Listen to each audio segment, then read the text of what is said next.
दोस्तों, अमेरिका की मान कर मोदी ने बड़ी गलती कर दी। रूस के खिलाफ जाने का पहला नतीजा सामने आ गया।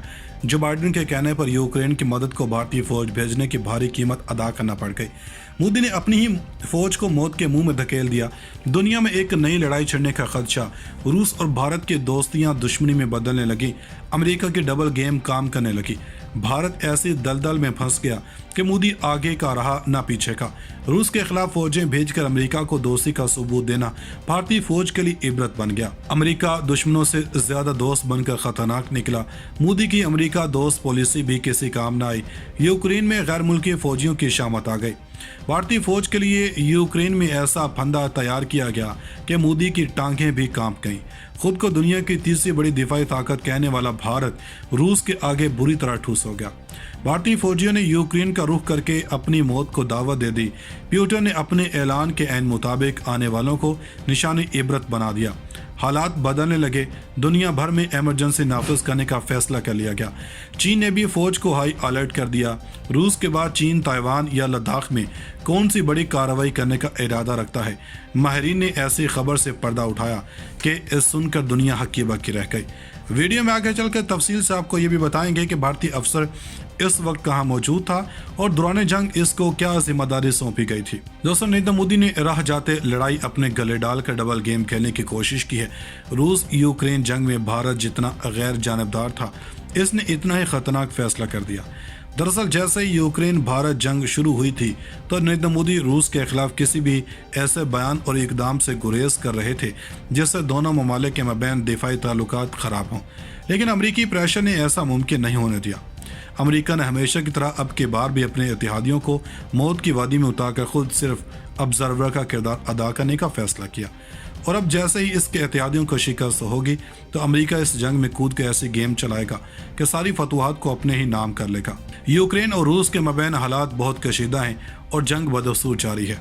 रूस के हमला करते ही जो बाइडेन ने यूक्रेन में फौजें भेजने से इनकार किया था कि कोई भी बड़ी जंग न छिड़ जाए। अलबत्ता जो बाइडेन एक और पत्ता खेलते हुए इसमें अपने इत्तेहादियों को उतार दिया है, जिसमें भारत भी शामिल हो चुका है।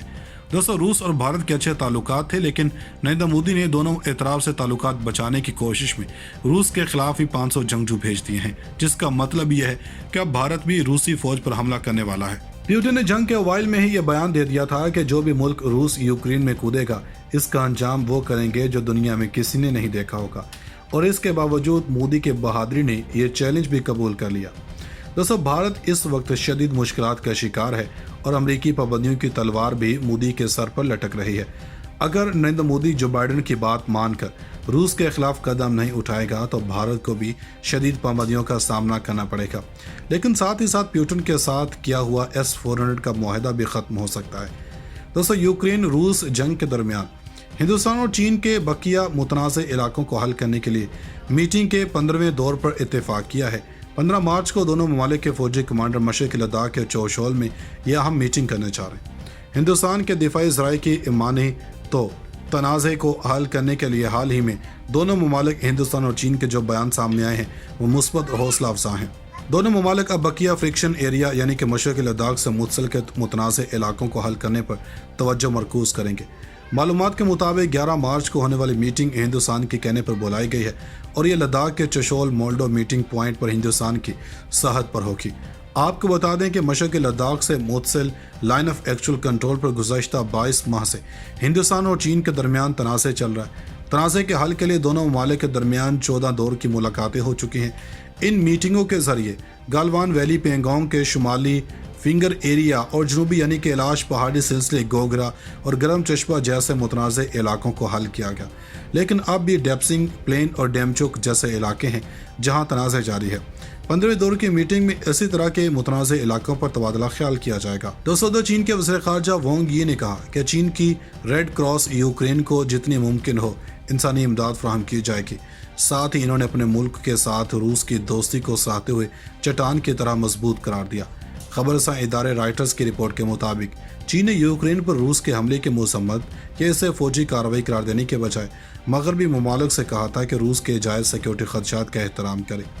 चीनी वज़ीर ख़ारजा ने कहा कि यूक्रेन सूरत हाल की वजूहात पेचीदा हैं और ये रातों रात नहीं हुआ। चीनी पार्लियामान के सालाना इजलास के मौका पर एक न्यूज़ कॉन्फ्रेंस से खिताब करते हुए इनका कहना था कि पेचीदा मसाइल के हल के लिए सुकून और माकूलियत की ज़रूरत होती है, बजाय इसके कि जलती पर तेल छिड़कर इख्तलाफात को शदीद कर दिया जाए। इन्होंने मज़ीद कहा कि चीन अमन मुज़ाकरात के फ़रोग़ के लिए पहले ही कुछ काम कर चुका है और हर तरफ के फ़रीक़ैन से राब्ते में है। चीनी वज़ीर ख़ारजा ने कहा कि चीन मुज़ाकरात के फ़रोग़ और अमन की जानब बढ़ने में तामीरी किरदार जारी रखने और जब ज़रूरत पड़े तो ज़रूरी सालसी के लिए भी बैनुल-अक़वामी बरादरी के साथ काम करने को तैयार है। इनका कहना था कि चीन इंसानी बहरान के हल के लिए अपनी कोशिश करने को तैयार है और मुल्क की रेड क्रॉस जितनी जल्द मुमकिन हो यूक्रेन को इमदाद भेजेगी।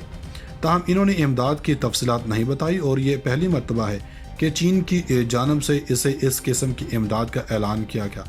वांग यी ने कहा कि चीन तजवीज़ देता है कि इंसानी इमदादी कार्रवाई गैर जानबदारी के उसूलों के ताबे होनी चाहिए और इंसानी मसाइल को सियासत की नज़र नहीं होना चाहिए। दोस्तों, चीन के वज़ीर ख़ारजा वांग यी ने कहा कि चीन की रेड क्रॉस यूक्रेन को जितनी मुमकिन हो इंसानी इमदाद फराहम की जाएगी। साथ ही इन्होंने अपने मुल्क के साथ रूस की दोस्ती को सराहते हुए चट्टान की तरह मजबूत करार दिया। खबरसां इदारे राइटर्स की रिपोर्ट के मुताबिक चीन ने यूक्रेन पर रूस के हमले के मुसम्मत या इसे फौजी कार्रवाई करार देने के बजाय मगरबी ममालिक से कहा था कि रूस के जायज़ सिक्योरिटी खदशात का एहतराम करे। चीनी वज़ीर ख़ारजा ने कहा कि यूक्रेन सूरत हाल की वजूहात पेचीदा हैं और ये रातों रात नहीं हुआ। चीनी पार्लियामान के सालाना इजलास के मौका पर एक न्यूज़ कॉन्फ्रेंस से खिताब करते हुए इनका कहना था कि पेचीदा मसाइल के हल के लिए सुकून और माकूलियत की ज़रूरत होती है, बजाय इसके कि जलती पर तेल छिड़कर इख्तलाफात को शदीद कर दिया जाए। इन्होंने मज़ीद कहा कि चीन अमन मुज़ाकरात के फ़रोग़ के लिए पहले ही कुछ काम कर चुका है और हर तरफ के फ़रीक़ैन से राब्ते में है। चीनी वज़ीर ख़ारजा ने कहा कि चीन मुज़ाकरात के फ़रोग़ और अमन की जानब बढ़ने में तामीरी किरदार जारी रखने और जब ज़रूरत पड़े तो ज़रूरी सालसी के लिए भी बैनुल-अक़वामी बरादरी के साथ काम करने को तैयार है। इनका कहना था कि चीन इंसानी बहरान के हल के लिए अपनी कोशिश करने को तैयार है और मुल्क की रेड क्रॉस जितनी जल्द मुमकिन हो यूक्रेन को इमदाद भेजेगी। ताहम इन्होंने इमदाद की तफसीलात नहीं बताई और ये पहली मरतबा है कि चीन की जानब से इसे इस किस्म की इमदाद का ऐलान किया गया। वांग यी ने कहा कि चीन तजवीज़ देता है कि इंसानी इमदादी कार्रवाई गैर जानबदारी के उसूलों के ताबे होनी चाहिए और इंसानी मसाइल को सियासत की नज़र नहीं होना चाहिए। नाज़रीन, मज़ीद ऐसी वीडियोस देखने के लिए हमारा YouTube चैनल सब्सक्राइब कर लें।